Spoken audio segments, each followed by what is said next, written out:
সন্তুর বাড়িতে চোখ খোলার পর ওখানে দৃশ্য দেখে আমি অবাক হয়ে যাই, আর ওদেরকে বোঝাই লিভারটার ব্যাপারে ভাবো। তখন আমাকে ওরা বলে এটা চা। তো ওদের সাথে চা খেয়ে আমি বেরিয়ে পড়ি। ল্যাথখোরের মতো পড়ে পড়ে ঘুমাবার জন্য আমার চোখগুলো টমেটোর মতো ফুলে গেছিল। অনেক হাঁটাতে আমার পা ব্যথা হয়ে যায়, আর আমি র্যাপিডো করে নিই সন্তুর টাকা দিয়ে। সারা রাস্তায় র্যাপিডোওয়ালা কিছু না কিছু বলছিল। হেলমেট পরে থাকার জন্য আমি কিছুই শুনতে পাচ্ছিলাম না, আর হ্যাঁ বলে যাচ্ছিলাম।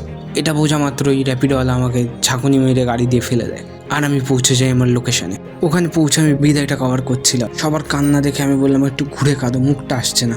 এই কথাটা শুনে ক্লায়েন্ট রেগে যায় আর আমাকে গাড়িতে করে ভাগিয়ে দেয়, আর আমি চলে আসি বরের বাড়ি।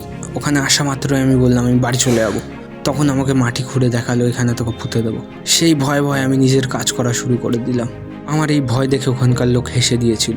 এই কষ্টে আমি রিক্সা ধরে বাড়ি চলে। আমার এই অবস্থা যখন রিক্সাওয়ালাকে বলি, দুঃখে তার রিক্সাটাও কেঁদে দেয়।